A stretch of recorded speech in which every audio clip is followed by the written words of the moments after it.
Waalaikumsalam. Mari silakan masuk. Silakan duduk Ibu. Dengan Ibu siapa? Farida. Ibu Farida. Umur 27. 27 tahun. Dalamnya rumahnya mana? Ini hamil Pertama. hamil pertama. Oke. Sebelumnya perkenalkan, nama saya Bidan Wiwi Handayani. Ada yang bisa saya bantu? Ibu saya itu selama hamil itu sering pusing, lemas. Kalau makan tidak teratur. Kalau makannya itu kalau selera, kalau nggak selera nggak mau makan. Nggak makan. Iya Bu. Ini ya Bu, nanti kita belajar bersama bagaimana kebutuhan apa saja yang seharusnya dibutuhkan oleh ibu hamil, ya.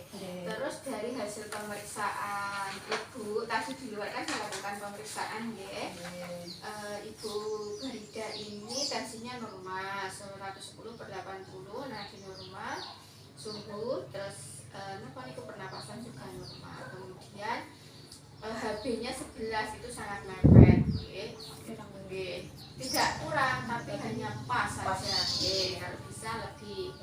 Kemudian lila itu untuk ibu hamil harusnya 23,5 itu minimal, ini kan 23, jadi kurang ya untuk ibu.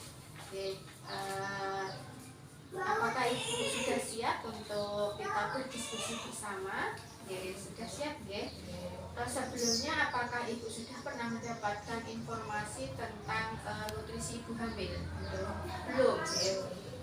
Gini ya Bu, pemenuhan nutrisi, kenapa harus ibu hamil itu harus memenuhi nutrisinya? Karena ibu hamil itu dalam pertumbuhan janin dan ibu itu membutuhkan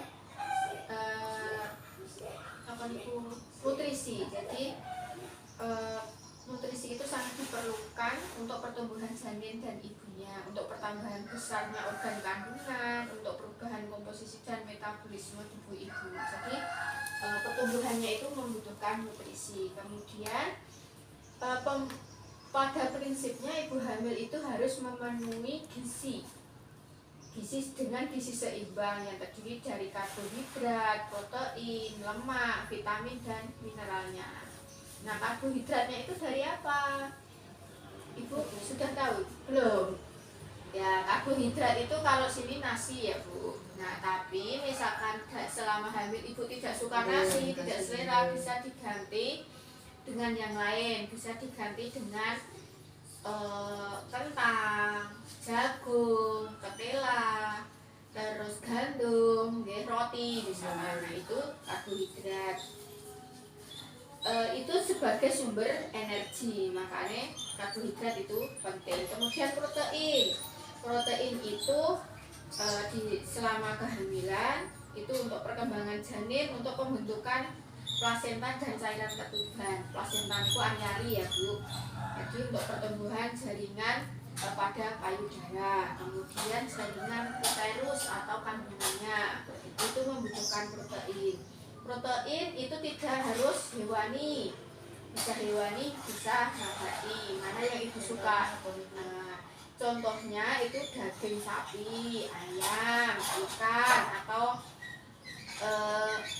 telur, kemudian susu. Kalau yang tidak hewan itu tempe dan kacang-kacangan, itu bisa diganti-ganti sesuai selera ibu suka yang mana. Kemudian lemak, manfaat lemak ini untuk tenaga, kemudian untuk pertumbuhan jaringan plasenta juga atau ari-ari tadi, kemudian perkembangan saraf pada janin, contohnya pada kacang-kacangan, biji-bijian serta jenis ikan. Jadi ikan rumahnya dekat sungai itu ikan itu baik, nah itu masih alami dan ikan segar. Kemudian vitamin dan mineral itu terdapat di buah-buahan, sayur, itu ada vitamin A, vitamin B, vitamin C, vitamin D itu komplit, wortel vitamin A. Kemudian kebutuhan cairan selama hamil ibu itu minimal itu 2,5 liter itu harus habis. Jadi 2,5 liter sampai 3 liter kebutuhan. Supaya apa? Supaya tidak terjadi sembelit atau susah buang air besar. Kemudian biar tidak terjadi dehidrasi, ngoten nggih. Kemudian selain itu juga untuk mencegah terjadinya berat bayi lahir rendah, kurang dari 2,5 itu bayi rendah. Kemudian biar tidak terjadi lahir prematur, jadi umure lahir, nek lahir kan 36 minggu, kurang dari 36 minggu bayinya lahir, itu namanya prematur. Kemudian nggih naudzubillah min dzalik nggih Bu, jangan sampai terjadinya bayi lahir terus meninggal, keguguran, cacat bawaan, itu terjadi karena kekurangan dari zat-zat yang dibutuhkan tadi, nggih. Kemudian ini yang menjadi permasalahan yang kadang muncul itu kekurangan zat besi atau dikatakan anemi. Jadi kekurangan nutrisi itu juga berpengaruh anemi.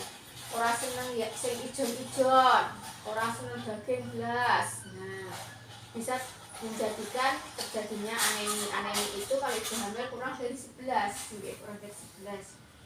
Itu akan mengakibatkan kurangnya nutrisi itu tadi mengakibatkan anemi, kemudian penurunan daya tahan tubuh, perdarahan selama kehamilan dan persalinan, sosok flag atau malah perdarahan.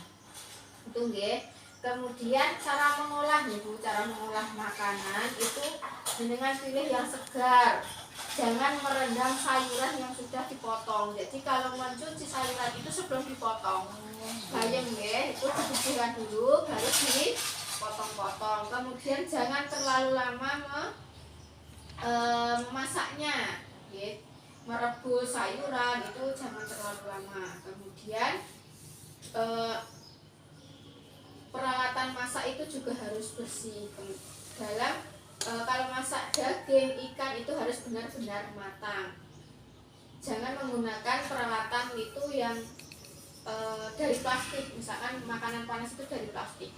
Dalam menyajikan misalkan piring plastik atau mangkok plastik, itu kalau makanan itu masih panas itu tidak boleh digunakan. Kemudian hindari menghangatkan makanan berkali-kali. Kalau bisa itu makan itu sekali habis. Masak itu sekali makan. Jadi masak untuk siang ya udah untuk siang, tidak, jangan sering dipanasi.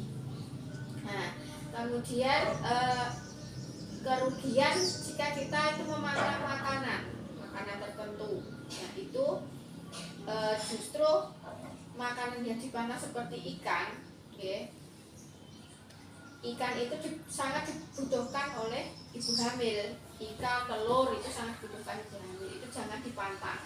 Okay. Jadi memang harus kita itu sebagai ibu hamil, okay. Ibu sebagai ibu hamil itu harus mengkonsumsi nutrisi dengan gizi seimbang tadi, karbohidrat, protein, kemudian lemak, vitamin dan mineral, gitu nggih.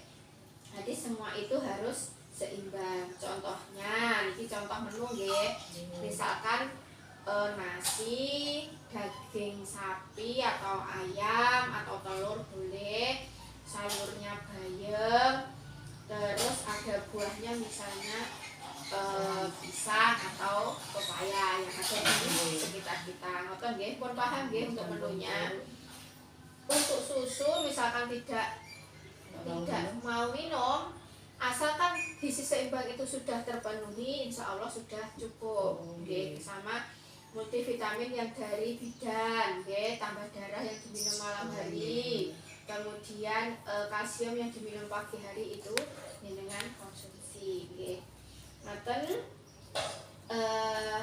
untuk kedepannya bagaimana ibu mau mencoba untuk menu-menunya gizi seimbang tadi, dan usahakan makan itu 2 kali lipat dari sebelum hamil, malah jangan dikurangi. Karena apa? Itu dibutuhkan untuk ibu dan anaknya. Misalkan biasanya 1 piring ya menjadi 2 piring, 2 porsi maksudnya. Biasanya 1 centong, 2 centong. Kalau nggak bisa langsung 1 centong, nanti sedikit. Nah, intinya makannya teratur, jangan sampai apa itu gizi seimbangnya itu tidak terpenuhi.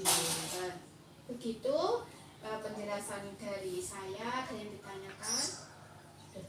Sudah jelas ya. Mudah-mudahan pulang dari sini ibu sudah mau makan dan untuk gizi seimbangnya terpenuhi agar anak janin yang ibu kandung nanti sehat, lahirnya sehat, selamat dan tidak ada kekurangan apapun.